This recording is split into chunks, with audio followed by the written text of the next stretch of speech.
সিলেটের গোয়েনঘাট উপজেলার ছাতার গ্রামকে শতভাগ খোলা পায়খানা সিলেটের গোয়েনঘাট উপজেলার ছাতার গ্রামকে শতভাগ খোলা পায়খানা মুক্ত গ্রাম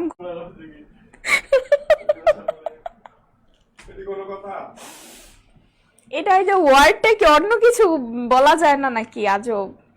আমার সাথে আপনার কিসের কথা? দয়া করে আমাকে আর বিরক্ত করবেন না। শোনো, আমি কাজী ডাকতাছি, তুমি ওখানে আইসা নিজে বিয়ার কবুল করবা, তা না হইলে তোমার ফাইরা চুরা ফেলামু। এই আমার শেষ কথা। আপনি আমার শ্বশুর ঠিকই, কিন্তু বুইরা খাটাস। কি কি কইরেন না? এই বাড়িতে 15 দিনের আগে ফকির মিয়া ভাইয়ের আব্বা মুফতি চাচার কাছে শুনছি আপনি ধর্মকর্ম কিছুই জানেন না, মাঝখান দিয়া কাউতালি করেন। সব থেকে বড় কথা, আমি এটা ভাবিই না যে আমায় কে ভালো বলবে। আমি হতেও চাই না কারোর কাছে ভালো। আমি নিজেকে যাতে ভালো বলতে পারি, আমি নিজের কাছে যাতে ভালো থাকে।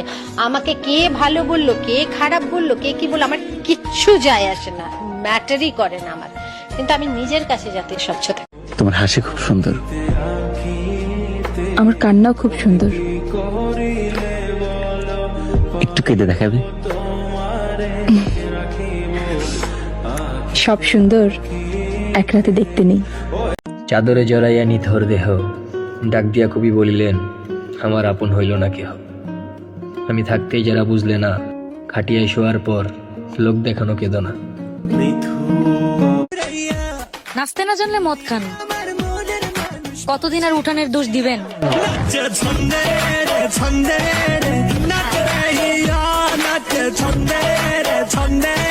আচ্ছা, কোনো কারণে যদি 1 কোটি টাকার একটা বস্তা পাই, তাহলে সেটা আমি কি করব? প্রথমে গিয়ে আগে 10 লাখ টাকার শপিং করে আসবো মনের মতো করে। তারপর বাকি 90 লাখ টাকা কি করব? ব্যাংকে রেখে আসবো? না না না, এতগুলো টাকা ব্যাংকে রাখা যাবে না। তাহলে একটা বড় গাড়ি কিনবো। না, লোকের সেখানেও নজর পড়বে। তাহলে এতগুলো টাকা আমি কোথায় লুকিয়ে রাখবো? না বাবা থাক, এতগুলো টাকা আমার লাগবে না। আমি শান্তি মতো করে ঘুমাই। গরিবসি থাকা ভালো, দূর ঘুমাই। জামাইয়ের সাথে ঝগড়া করতে করতে শহীদ হয়ে যাবো, তারপরেও স্বীকার করবো না দোষ আমার। একসঙ্গে এত জনেরা তুমি শোনো, আগে প্রেমের মাঠ ছোট ছিল, 2 জনের বেশি আটতো না। এখন প্রেমের মাঠ মডার্ন হয়েছে, একসঙ্গে অনেক জনে ভালোবাসা দৌড়াদৌড়ি করন যায়।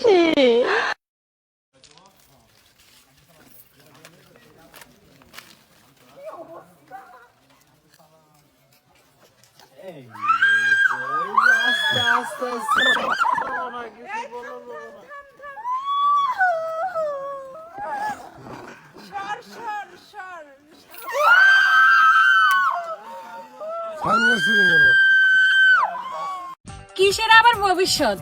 জামাই তুই দেশে চলি আইও, তুই গরু হাইলবা, আড়াই গরুর গোবর হালাইম, হুদা হুদা কষ্ট করিও না, চলি আইও। মানুষকে চিনতে আমি ভুল করে বুঝলাম, কিন্তু মানুষও যে আমাকে চিনতে ভুল করে।